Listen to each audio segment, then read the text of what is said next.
The maid's baby wouldn't stop crying in the cold. The billionaire took off his coat. The December wind howled through Manhattan like a wounded animal, rattling the windows of the Sterling Tower penthouse with such force that even the reinforced glass seemed to tremble. Alexander Sterling stood at the floor-to-ceiling windows of his study, watching the city below disappear beneath a blanket of white. At 33, he had built an empire that spanned 3 continents, commanded boardrooms with a single glance, and made decisions that affected thousands of lives daily. Yet, tonight, something felt different. The storm outside seemed to mirror something restless within him, though he couldn't quite name what it was. His phone buzzed for the 15th time in an hour. Another email about the Tokyo merger. Another message about the London acquisition. Alexander ignored them all. It was nearly 8 o'clock on a Friday evening, and for once, he wanted the world to stop demanding pieces of him. He loosened his tie and poured himself a glass of scotch, the amber liquid catching the light from the crystal chandelier above. That's when he heard it, a sound so faint he almost missed it beneath the storm's rage. A child crying. Alexander set down his glass, his brow furrowing. His penthouse occupied the entire top floor of the building. There shouldn't be any children here. He lived alone, preferring solitude to the complications that came with letting people into his carefully ordered world. The crying continued, growing more distressed, and he felt an unfamiliar tug in his chest. He followed the sound through the marble hallway, past the unused guest rooms and the kitchen where he rarely ate, until he reached the service entrance near the back of the penthouse. The door was slightly ajar, and through it came not just the crying, but the sound of a woman's voice, soft and desperate, trying to soothe. "Show me a more, please. Mama's here. Please stop crying, baby. I know you're cold. I know." Alexander pushed the door open wider. In the small service hallway, huddled against the wall near the heating vent, sat Maria Gonzalez, one of the building's housekeeping staff. He recognized her. She'd been cleaning his penthouse twice a week for the past 6 months, always arriving early, always leaving everything immaculate, always so quiet he barely noticed her presence. But he'd never seen her like this. She was wrapped in a thin coat that had seen better years, holding a small child against her chest. The little girl couldn't have been more than 3 years old, with dark curls plastered to her tear-stained face and tiny hands clutching her mother's worn sweater. Both of them were shivering despite their proximity to the vent. Maria's head snapped up when she saw him, her eyes widening with fear.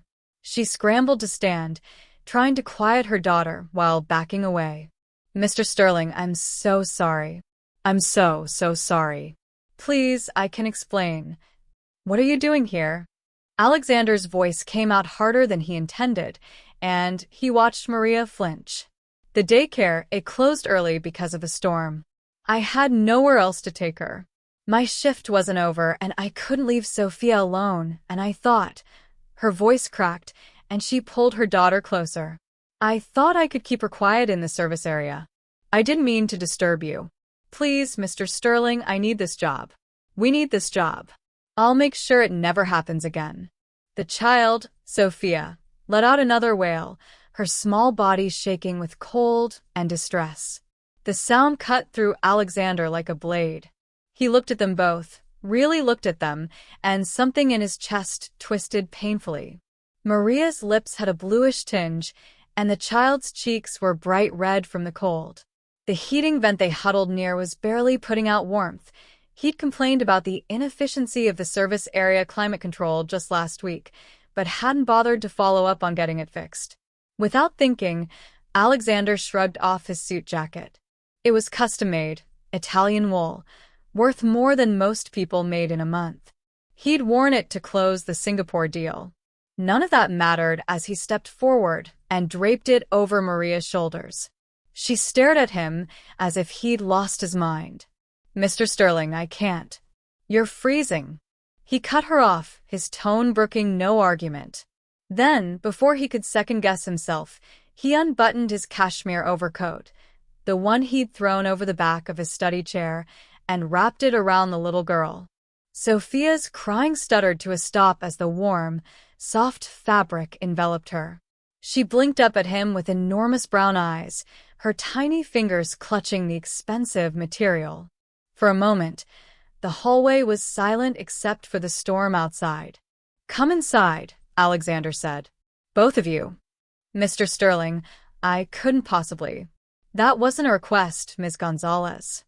He turned and walked back through the door into his penthouse, leaving her little choice but to follow. Maria stood frozen for a heartbeat, then gathered Sophia in her arms and hurried after him, his coat trailing behind them like a royal train.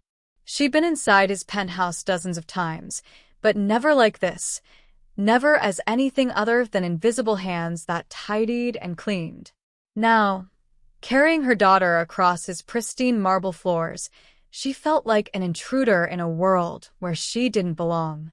Alexander led them to the living room, a space so vast and minimalist it looked more like a museum than a home. The furniture was all clean lines and expensive leather, the art on the walls worth more than Maria would make in a lifetime. He gestured to the sofa. "Sit." Maria perched on the edge, still holding Sophia tight, afraid to let the child touch anything. Alexander disappeared into another room and returned moments later with an armful of blankets, soft, thick throws that probably cost more than her monthly rent. "Here." He draped them over both of them, his movements surprisingly gentle for a man known for his ruthlessness in business. "The heating in the service area is inadequate. I should have had it fixed." "It's not your responsibility, Mr. Sterling." "We're fine, really," Sophia whimpered, burrowing deeper into the warmth, and Maria's protest died on her lips. Alexander stood there, looking down at them, and felt something shift inside him. He'd spent years building walls, keeping people at a distance, telling himself that success required sacrifice and that emotions were liabilities. But standing here, watching this young mother try to protect her child with nothing but determination and a threadbare coat, he felt those walls begin to crack. "When was the last time either of you ate?" he asked. Maria's hesitation was answer enough. Alexander's kitchen was a masterpiece of modern design, all granite countertops, professional-grade appliances, and custom cabinetry that had been featured in Architectural Digest. It was also, Maria noticed as she stood awkwardly near the entrance with Sophia in her arms, almost completely unused. The stove gleamed like it had never been turned on, and the refrigerator, when Alexander opened it, contained little more than bottled water, some wilted lettuce, and what might have once been takeout containers. He stared at the sparse contents with a frown that would have sent his executive team scrambling for cover. "This is inadequate." Despite everything, the cold, the fear, the surreal situation of being wrapped in her billionaire employer's coat while standing in his private kitchen, Maria felt a smile tug at her lips. "You don't cook much, Mr. Sterling?" "I don't cook at all." He closed the refrigerator with more force than necessary. "I have people for that. Or I did. I gave my personal chef the week off for the holidays." Sophia squirmed in Maria's arms, and Maria set her down carefully, keeping a hand on her daughter's shoulder. The little girl was still wrapped in Alexander's overcoat, looking like a tiny princess playing dress-up in royal robes. "It's okay," Maria said quickly. "We don't need anything. Really. We should probably go. It's a blizzard outside." Alexander's voice was flat, brooking no argument. "The subway's shut down. Most of the buses, too. How are you planning to get home?" Maria's face fell. She'd been trying not to think about that. Their apartment in the Bronx was normally a 90-minute commute on a good day. In this weather, it might as well be on another planet. I'll figure something out. You'll stay here tonight." "Mr. Sterling, I can't." "You can and you will." He pulled out his phone, scrolling through his contacts with sharp, efficient movements. "I'm ordering food. What is your daughter like?" Maria's mind reeled. This couldn't be happening. Billionaires didn't invite their cleaning staff to stay the night in their penthouses. They didn't wrap shivering children in $1,000 coats or order them dinner.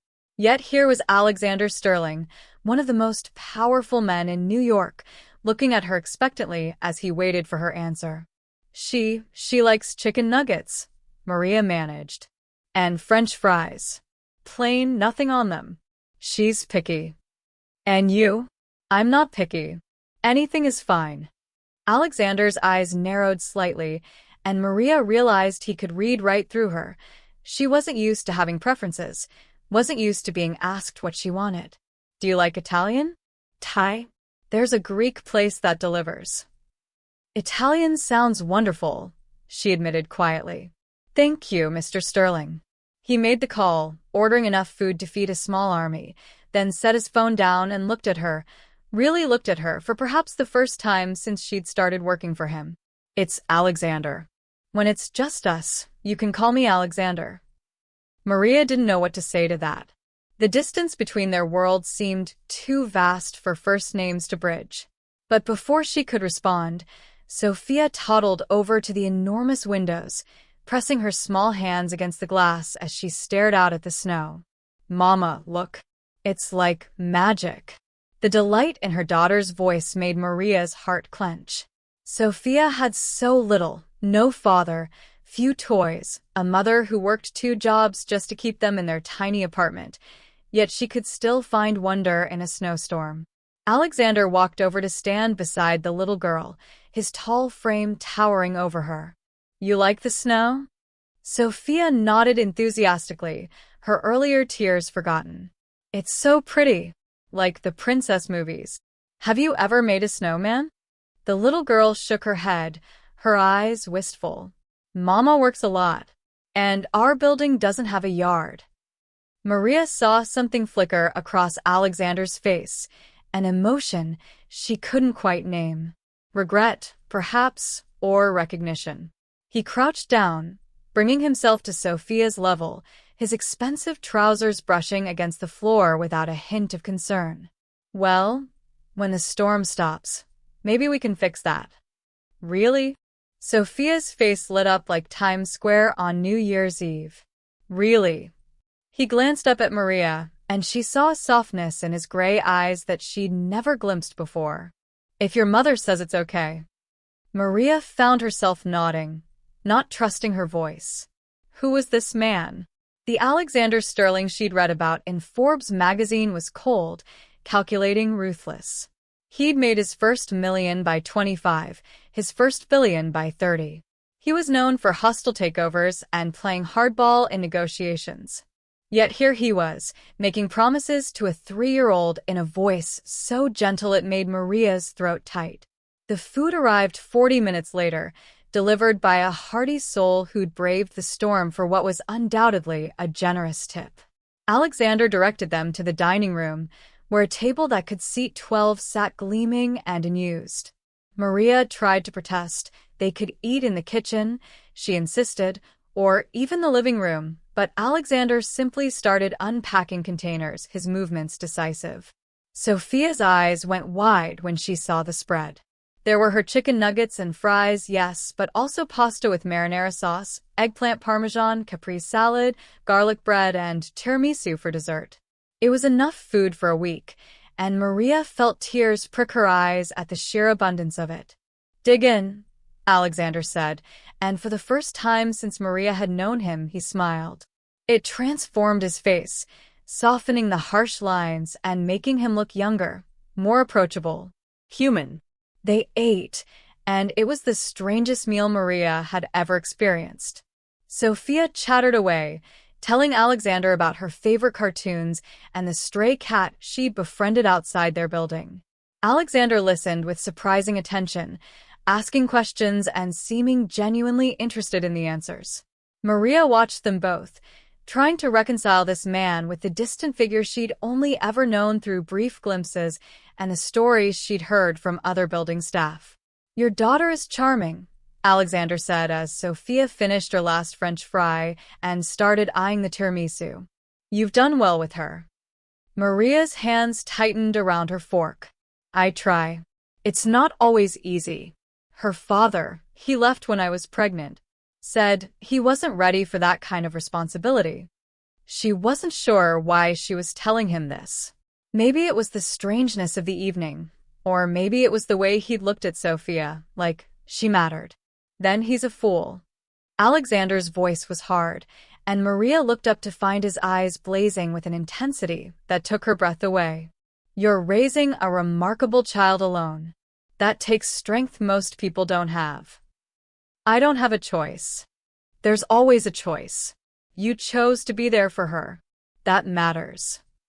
They finished the meal in comfortable silence, and then Alexander showed them to one of the guest rooms, a space larger than Maria's entire apartment, with a bed so soft Sophia bounced on it with delight.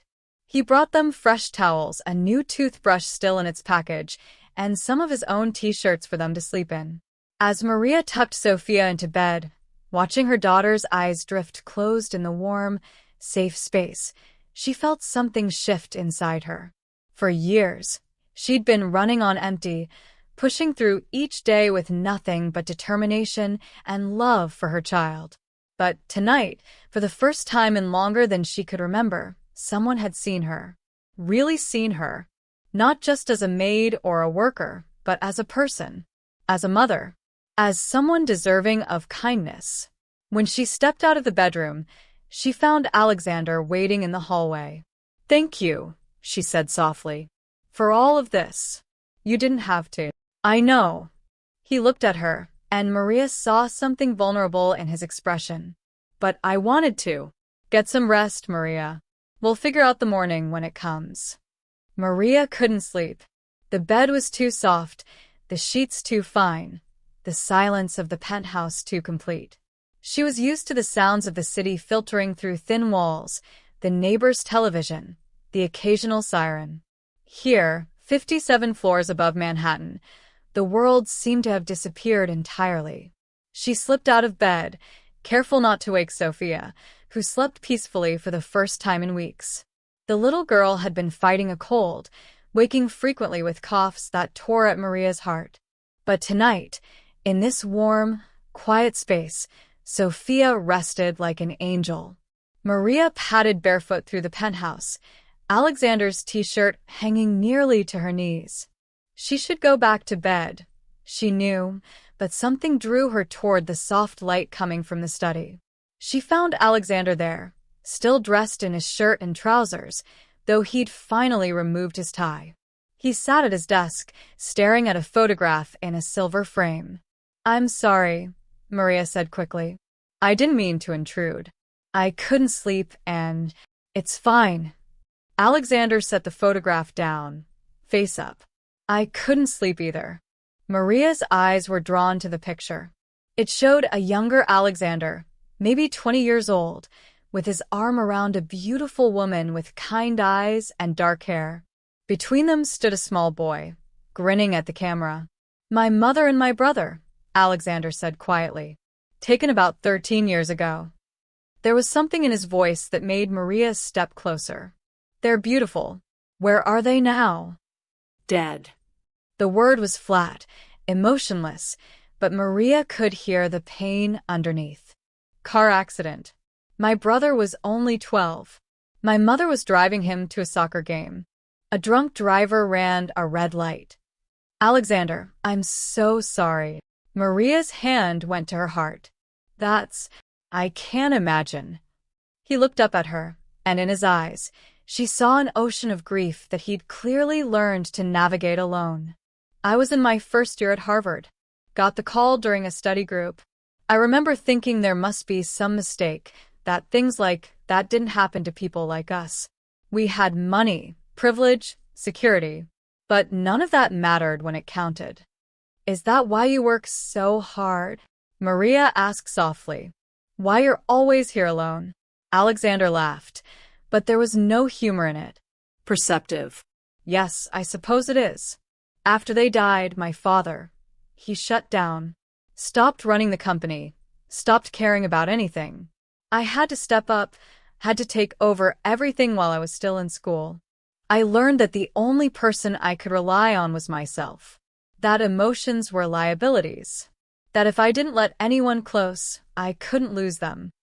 He stood, walking to the window to stare out at the snow that continued to fall. I built an empire, Maria. I have more money than I could spend in 10 lifetimes. I have power, influence, respect. But some nights, I stand in this penthouse that costs more per month than most people make in a year, and I feel completely empty. Maria moved to stand beside him, close enough that she could feel the warmth radiating from his body. You loved them very much. I did. I do. He turned to look at her. When I saw you tonight with Sophia, the way you held her, the way you were willing to risk your job just to keep her safe and warm, it reminded me of my mother. She would have done anything for us. She worked, even though she didn't have to, because she said everyone should contribute something meaningful to the world. She volunteered at shelters, tutored kids who couldn't afford help, fought with my father about donating more to charity. She sounds like an amazing woman. She was. Alexander's voice cracked slightly. And watching you with your daughter, I realized I've spent 13 years building walls, pushing people away, telling myself that's what strength looks like.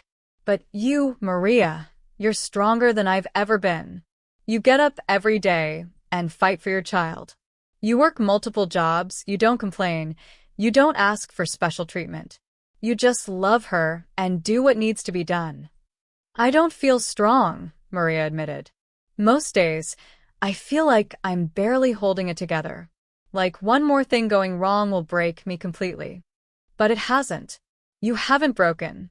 He reached out, and his hand gently touched her shoulder. It was the first time he'd touched her deliberately, and Maria felt the contact like electricity. That's the definition of strength. They stood there in the soft light of the study, two people from completely different worlds, connected by loss and loneliness and a strange, fragile understanding. Maria felt tears slip down her cheeks, and she didn't try to hide them. I was 18 when I got pregnant, she said. My family disowned me. They said I'd shamed them, that I was making a mistake keeping the baby. Sophia's father ran. Everyone told me I was ruining my life. But the moment I held her, the moment I looked into her eyes, I knew that loving her was the only thing I'd ever done that was completely right. And they're fools too, Alexander said fiercely. All of them. You didn't ruin your life. You created one. You gave that little girl life and love and a mother who would move mountains for her. I just wish I could give her more. She deserves birthday parties and new clothes and toys that aren't from thrift stores. She deserves to not hear her mother cry at night when the bills come. She deserves the mother she has. Alexander's hands came up to frame Maria's face, his touch impossibly gentle. A mother who works herself to exhaustion to provide for her. A mother who shields her from the cold with her own body. A mother who loves her so much that complete strangers can see it radiating from every pore. Sophia doesn't need expensive toys or parties, Maria. She needs you, and you're giving her everything that matters. Maria looked up into his eyes and saw that he meant every word. This man who had everything money could buy understood something fundamental that many people missed. The things that matter most can't be purchased. They stood there, and the space between them seemed to shrink, charged with something neither of them could name. Why are you being so kind to us? Maria whispered. I'm just the maid. You could have sent us away, could have. You're not just anything. His thumbs brushed away her tears. And maybe I'm tired of being alone. Maybe watching you tonight with Sophia reminded me what it feels like to care about something beyond the next deal or the next acquisition. Or maybe I'm just selfish enough to want to feel human again, and you and your daughter make me feel more human than I have in years. Before Maria could respond, before she could process the intimacy of the moment, they heard a sound from the guest room. Sophia was crying. Maria pulled away, maternal instinct overriding everything else. She hurried down the hallway with Alexander right behind her. They found Sophia sitting up in bed, tears streaming down her face, clutching the overcoat Alexander had wrapped her in. Mama, I had a bad dream. Maria gathered her daughter close, murmuring soothing words. But Sophia reached out with one small hand toward Alexander, who stood uncertainly in the doorway. "Mr. Alex? Will you stay? The monsters go away when there's more people." Alexander looked at Maria, asking permission. She nodded, moving over to make room on the enormous bed. He sat down carefully, and Sophia immediately curled up between them, one hand holding her mother's, the other clutching Alexander's finger. "Tell us about your dream," Alexander said softly. "Sometimes talking about it makes it less scary." As Sophia described her nightmare in halting words, Maria watched Alexander's face. He listened with complete attention, taking a 3-year-old's fears as seriously as he probably took boardroom presentations. When Sophia finished, he began to tell her a story about a brave princess and her magical mother who could defeat any monster with the power of love. Maria's heart swelled as she watched them, her daughter's eyes growing heavy with sleep, Alexander's deep voice weaving a tale of courage and hope. This moment felt impossible, like something from one of Sophia's fairy tales. Yet here they were, the maid and the billionaire and the child, huddled together in the middle of a snowstorm, creating something fragile and precious. When Sophia finally drifted back to sleep, neither adult moved. They sat in the soft glow of the nightlight, the storm still raging outside, and let themselves imagine, just for a moment, that this could be real. Maria woke to the smell of coffee and something burning. For a disoriented moment, she couldn't remember where she was. Then she saw Sophia still sleeping beside her in the massive bed, heard the sounds of movement from the kitchen, and remembered. The penthouse. The storm. Alexander. She slipped out of bed, finger-combing her hair, and feeling acutely aware that she was wearing nothing but his t-shirt. When she reached the kitchen, she found a scene of controlled chaos. Alexander stood at the stove, spatula in hand, staring down at what appeared to be very black scrambled eggs. The smoke alarm beeped weakly, and several more pans sat abandoned in the sink. "I'm starting to understand why you don't cook," Maria said, and Alexander spun around, looking almost sheepish. "I was trying to make breakfast. I thought." He gestured helplessly at the destruction. "I watched a video. It looked simple. Despite everything, the strangeness of the situation, her exhaustion, the uncertainty of what came next," Maria laughed. It started as a small chuckle but grew into full-bodied laughter that made her eyes water.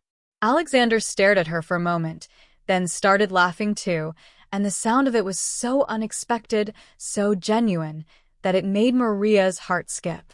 "Here," she said, moving toward him. "Let me help before you burn down your very expensive kitchen."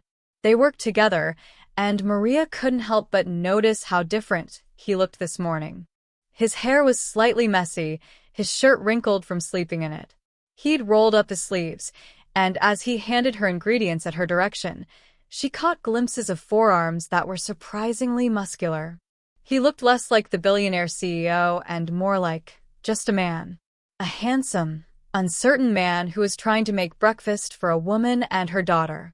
"Where did you learn to cook?" he asked as she efficiently whisked eggs in a fresh bowl. "My grandmother taught me. Before." She paused, the memory still painful. "Before they cut me off. She was from Mexico, and she said cooking was an act of love. That you put your heart into the food, and the people who ate it could taste it." Smart woman. She was. When my family disowned me for keeping Sophia, I wanted to call her so badly. But she'd already passed, and I think maybe that was a blessing. It would have broken her heart to see the family divided like that. Alexander's hand covered hers on the counter, stopping her movements. "Their loss, Maria. Every day they're missing out on knowing you and your daughter. That's their tragedy, not yours." She looked up at him, and there it was again, that electricity, that connection that shouldn't exist but did. They were standing close in his kitchen, the morning light streaming through the windows, and Maria felt something shift inside her. It would be so easy to fall for this man. So easy and so dangerous. "Mama," Sophia's voice broke the moment. The little girl appeared in the kitchen doorway, dragging Alexander's overcoat behind her like a security blanket. Her hair stuck up in every direction, and she rubbed her eyes sleepily. "Good morning, sweet pea," Maria said, moving to scoop her up. "Did you sleep well?" "Uh-huh. Is Mr. Alex making breakfast?" "Your mama is saving us from my cooking," Alexander said, reaching out to gently fix one of Sophia's wayward curls. The gesture was so natural, so tender, that Maria felt her breath catch. "But I'm helping." They ate together at the kitchen island, a much more casual setting than last night's dining room. Sophia chattered about the snow, about the stories Alexander had told her, about the big castle they were in. Alexander listened, really listened, laughing at her jokes and answering her endless questions with the same seriousness he probably gave to board meetings. After breakfast, while Maria cleaned up despite Alexander's protests, he turned on the news. The storm had been worse than predicted. The city was buried under nearly 2 feet of snow. Subways were still down, most roads were impassable, and the mayor was urging everyone to stay indoors. "Looks like you're stuck with us for another day," Maria said, trying to keep her voice light despite the anxiety creeping in. Another day away from their apartment, another day off work. She couldn't afford to lose this job, and she'd already imposed on Alexander's kindness far too much. "Good," Alexander said simply, and he seemed to mean it. The day unfolded in ways Maria never could have imagined. Alexander dug through storage and found board games, expensive, barely used versions of classics that Maria recognized from her own childhood. They played Candyland with Sophia, and Maria watched in amazement as the Billionaire CEO got genuinely competitive about reaching the candy castle first. "You're cheating," he accused Sophia with mock seriousness when she somehow landed on several consecutive special spaces. "Am not." Sophia giggled. "You're just losing." "She's got you there," Maria said, grinning. When Sophia wanted to watch the snow, Alexander set her up at the big windows with hot chocolate, real hot chocolate, made from scratch with cream and high-quality cocoa that probably cost more per ounce than Maria's monthly coffee budget. The little girl pressed her nose to the glass, watching the fat flakes fall, and Maria stood beside Alexander, acutely aware of how close they were standing. "I keep thinking I should wake up," Maria said softly. "That this can't be real." "It's real." Alexander's voice was quiet, intimate. "And I don't want it to end." Maria's heart raced. "Alexander, you know this can't. I mean, we're from completely different worlds. When the snow melts and everything goes back to normal, what if I don't want normal?" He turned to face her fully. "Maria, I've spent 13 years sleepwalking through life, building a business, making money, telling myself that was enough. But these last 24 hours with you and Sophia, I've felt more alive than I have in over a decade." That's the novelty talking. The storm, the unusual circumstances. "It's not." His hand cupped her cheek, and Maria felt herself leaning into the touch despite every logical thought screaming that this was dangerous. "I see you, Maria. Not the maid, not the employee. I see the woman who loves her daughter with everything she has. The woman who makes me laugh. The woman who looks at me like I'm a person, not a bank account or a business opportunity. I see you, and Mama, Mr. Alex, come look. The whole city is white." They broke apart, both breathing hard, and went to join Sophia at the window. The little girl squeezed between them, pointing out landmarks she recognized beneath their blanket of snow. But Maria felt Alexander's hand find hers behind Sophia's back, felt his fingers intertwine with hers, and she didn't pull away. That afternoon, when Sophia went down for a nap, Alexander made a phone call. Maria tried not to listen, but she heard fragments. Foundation, scholarship fund, single mothers, education assistance. Yes, make it happen. When he hung up, he found Maria staring at him. What was that about? Something I should have done years ago. My mother would have wanted it. A foundation to help single mothers get education and job training, childcare assistance, medical benefits, the things that make the difference between surviving and thriving. Because of us? Maria's voice was barely a whisper. Because of you. Because you reminded me that having wealth means having responsibility. That my mother's legacy shouldn't be forgotten. That maybe the best way to honor the people we've lost is to help the people who are still here, still fighting. Maria felt tears sting her eyes. You're a good man, Alexander Sterling. I'm trying to be. You make me want to be. They spent the rest of the afternoon talking, really talking. Alexander told her about his dreams for the foundation, about business ideas that excited him, about the loneliness of success. Maria shared her own dreams, the ones she'd packed away when Sophia was born, finishing her degree, maybe becoming a teacher, giving her daughter the kind of life she deserved. You could do it, Alexander said firmly. With the right support, the right opportunities, you could do anything, Maria. It's a nice dream. It doesn't have to be just a dream. When evening came, they made dinner together, pasta from scratch, with Sophia helping to stir the sauce and getting flour everywhere. The kitchen filled with laughter and warmth, and Maria thought this must be what a real family felt like. Not perfect, not fancy, just complete. After Sophia was asleep, they sat together on the couch, watching the city lights twinkle through the snow. Alexander's arm was around Maria's shoulders, and she let herself lean into his warmth, knowing this couldn't last, but wanting to hold on to it for just a little longer. Whatever happens when the storm ends, Alexander said quietly, I don't want to lose this. I don't want to lose you. Maria closed her eyes, feeling tears slip down her cheeks. I don't want to lose you either. But Alexander, be realistic. You're you, and I'm a maid with a daughter and a mountain of student debt and an apartment in the Bronx that probably has roaches. We don't make sense. Since when does love have to make sense? The word hung in the air between them, impossible and perfect and terrifying. Maria looked up at him, and in his eyes, she saw the truth of it. This powerful, brilliant man had somehow fallen in love with her. And God help her, she'd fallen for him too. This is crazy, she whispered. Completely insane, he agreed. It'll never work. Probably not. But I'm willing to try if you are. No promises, no guarantees. Just see where this goes. Let me support you, help you finish your degree. Let me get to know Sophia better. Let me prove that this isn't just about the storm or the moment. That it's real. Maria knew she should say no. Knew that fairy tales didn't happen to girls like her. Knew that the distance between their worlds was too vast to bridge. But when Alexander kissed her, soft and gentle and full of promise, she let herself believe, just for a moment, that maybe love really could conquer all. The snow stopped falling on Sunday morning. Maria woke to brilliant sunshine streaming through the windows, the city below transformed into a sparkling wonderland.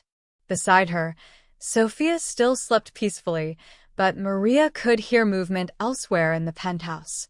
She found Alexander in his study, on the phone, his voice carrying the crisp authority she recognized from the few times she'd overheard him in business calls. I don't care about the optics, James. Make it happen. Yes, I'm aware of what the board will say. Tell them I'll explain at the next meeting. No, this isn't negotiable. He hung up and turned to find Maria in the doorway. His expression softened immediately. Good morning. Coffee. What was that about? Maria asked as she followed him to the kitchen. Alexander poured her a cup. He'd learned she liked it with cream and 1 sugar, and handed it to her before answering. I'm restructuring some of my charitable giving. The foundation we talked about. I want it operational within the month. Alexander, you don't have to. I'm not doing it just for you, he said, though the look in his eyes told her she was a very large part of it. I'm doing it because it's right. Because my mother would have done it. Because having money means nothing if you're not using it to make the world better. The subway system came back online by noon. Maria knew she needed to get Sophia home, needed to get back to her life. But packing their few belongings felt like dismantling something precious. Alexander watched her with an intensity that made her nervous. "Come to dinner with me," he said suddenly. "Next Friday. A real date." Maria's hands stilled on Sophia's shoes. "Alexander, I know all the reasons why you think this is a bad idea. Different worlds, different lives, all of it. But Maria, I haven't felt this alive in 13 years. I'm not ready to let that go. Let me take you to dinner. Let me prove this is real. What about Sophia? I can't just leave her. Bring her. I want to get to know her better. We'll go somewhere family-friendly. Nothing fancy, nothing that makes you uncomfortable. Just dinner. 3 people getting to know each other." Maria looked at him, this brilliant, broken, beautiful man who had somehow seen past all her defenses and felt her resistance crumble. "Okay. Yes. Dinner on Friday." His smile was radiant. The ride home was surreal. Alexander insisted on sending them in his car, a sleek black SUV with a driver who treated Maria like she was someone important. Sophia bounced in her seat, waving at the snow-covered city, while Maria clutched her daughter's hand and tried to process everything that had happened. Their apartment, when they reached it, looked smaller than she remembered. Colder. The heat was working, but barely, and Maria noticed things she'd stopped seeing months ago. The water stain on the ceiling, the crack in the window she'd covered with tape, the way the floor sloped slightly toward the far wall. But Sophia ran to her toy box with delight, pulling out her few precious possessions and chattering about showing them to Mr. Alex someday. Maria stood in the doorway, watching her daughter play, and felt the weight of 2 worlds pressing against each other. Her phone buzzed. A text from Alexander. "Made it home okay?" She smiled despite herself. Yes. "Thank you again for everything." "Stop thanking me. Dinner Friday. I'll pick you both up at 6. We can meet you." Maria. "Let me do this. Please." She sighed but typed back. "Okay. 6 p.m. The week that followed was the strangest of Maria's life. She went to work, different buildings, different clients, the normal routine of her days. But everything felt different now.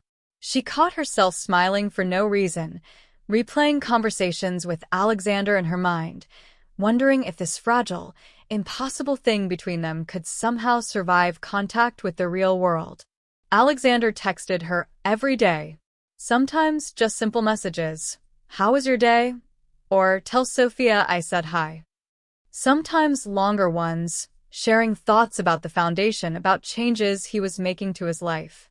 On Wednesday, she received a package, a warm winter coat for Sophia, better than anything Maria could have afforded, along with a note. "Every princess needs a proper coat." Maria's first instinct was to return it. It was too much, too expensive, too everything. But when she saw Sophia's face light up as she tried it on, saw how warm and happy her daughter looked, she couldn't do it. Instead, she sent Alexander a photo of Sophia in the coat, grinning from ear to ear, with the caption, "She says to tell you thank you and that you're the best almost prince ever." His response came immediately. "Almost? You need to work on your dragon slaying skills," Maria typed back, grinning. "I'll get right on that." Friday arrived faster than Maria expected and slower than she wanted.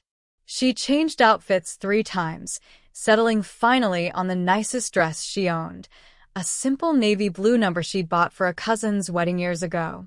It wasn't designer, wasn't even particularly fashionable, but it was clean and pressed and made her feel less like she was playing dress-up in someone else's life.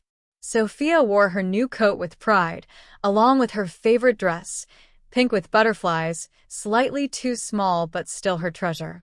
When the knock came at the door, Maria took a deep breath and opened it to find Alexander standing in the hallway. He wasn't in a suit. Instead, he wore jeans, actual jeans, and a sweater that made his gray eyes look even more intense.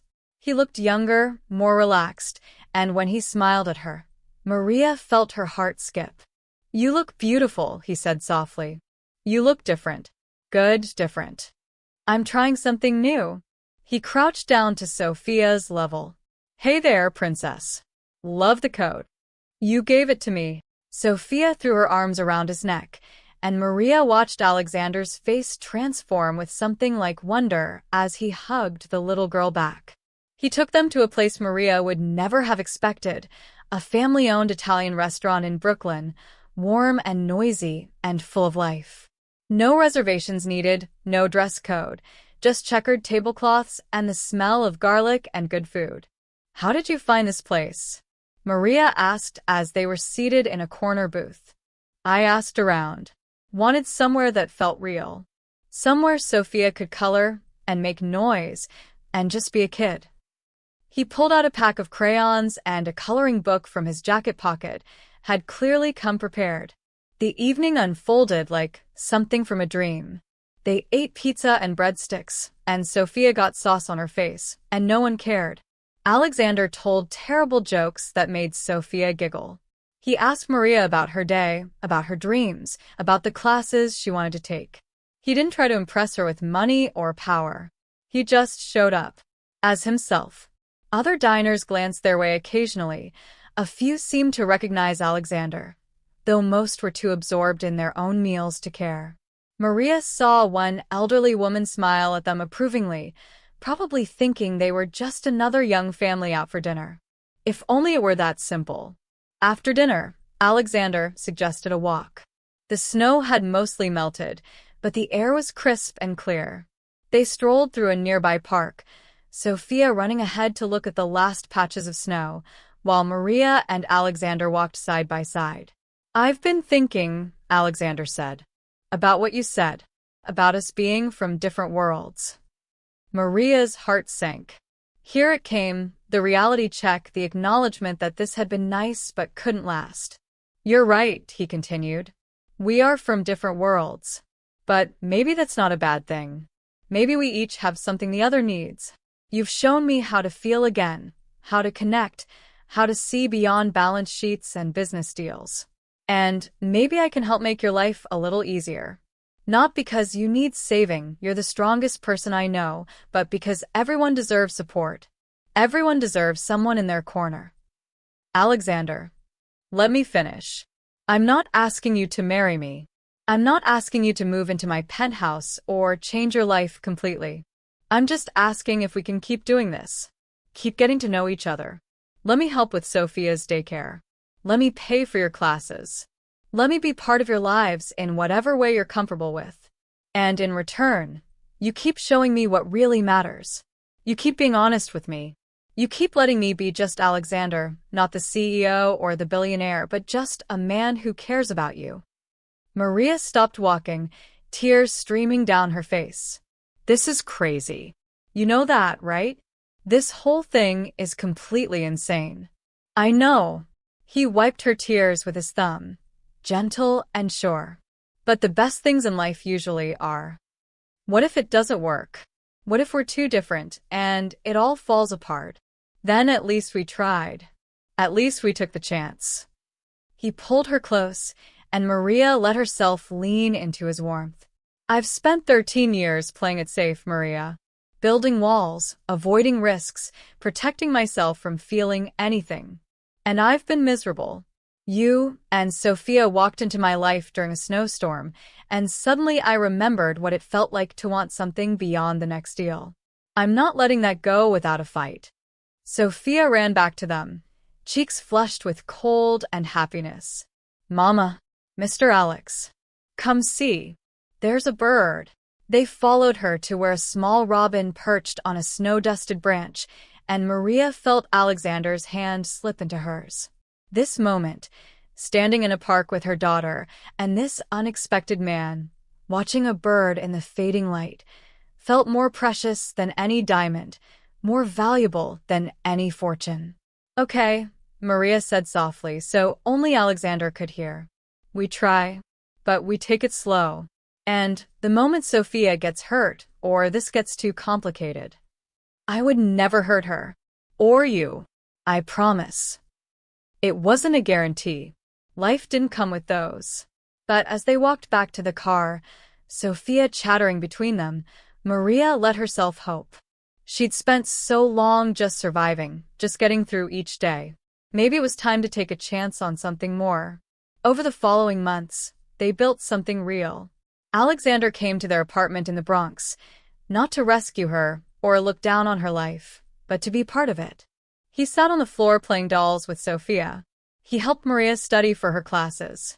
He met her neighbors and won them over with his genuine interest in their lives.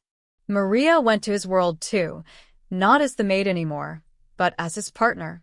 She attended a charity gala and held her own with people who wore dresses worth more than her annual income. She met his business associates and impressed them with her sharp mind and sharper wit. She showed him that she could navigate his world without losing herself. The foundation launched in March. They called it the Sophia Foundation at Alexander's insistence, because one 3-year-old reminded me what matters. It provided scholarships, childcare assistance, and job training for single mothers. Maria became one of the first recipients and also one of its biggest advocates, sharing her story to help other women understand they weren't alone. Alexander changed too. He cut back on work, delegated more, made time for things beyond the office. He taught Sophia to ride a bike. He attended her preschool graduation. He became a fixture in their lives, not as a benefactor or a wealthy savior, but as someone who genuinely cared. It wasn't always easy. There were moments when their different backgrounds clashed, when Maria felt overwhelmed by his wealth or when Alexander's instinct to solve problems with money conflicted with her fierce independence. They argued, they struggled, they had to learn each other's languages. But they kept trying. 1 year after that snowstorm, Alexander took Maria and Sophia back to his penthouse. The same penthouse where he'd first wrapped a shivering child in his coat. But this time, everything was different. "I have something to show you," he said, leading them to one of the spare rooms. He opened the door to reveal a space transformed. It was a child's room, painted in soft purples and pinks, with a bed shaped like a castle and bookshelves full of stories. In the corner sat a desk and chair, perfect for a little girl who was already learning her letters. "Alexander," Maria breathed. "What is this?" "I'm not asking you to live here," he said quickly. "Your apartment is your home, and I respect that. But I thought, maybe sometimes you'd stay over? Both of you? I want you to feel like you belong here too." Sophia was already exploring, exclaiming over every detail. Maria looked at Alexander, this man who had turned her world upside down in the best possible way, and felt her heart overflow. "I love you," she said simply. She'd said it before, but it felt different now. More sure. More real. "I love you too. Both of you." He pulled her close. "You saved me, Maria. That night in the storm, you and Sophia reminded me how to be human again. How to feel. How to love." "You saved us too," Maria whispered. "You showed us that good people still exist. That sometimes, when you least expect it, life can surprise you." They stood there in the doorway of Sophia's new room, watching the little girl play, and Maria thought about that cold night a year ago. About how she'd been huddled in a hallway, terrified and freezing, thinking she'd lost everything. About how a simple act of kindness, a billionaire taking off his coat for a crying child, had changed all their lives. Outside the windows, the city sparkled in the spring sunlight. No snow, no storm, just the promise of tomorrow and all the tomorrows after that. It wasn't a fairy tale ending, because the story wasn't over. There would be more challenges, more obstacles, more moments when they'd have to choose each other despite the odds. But as Alexander kissed her and Sophia called for them to come play, Maria knew they'd face it all together. The maid and the billionaire, and the little girl who'd brought them together. A family built not on perfection or convenience, but on choice and courage and love. And that, Maria thought as she took Alexander's hand and went to play with their daughter, was the most beautiful ending of all.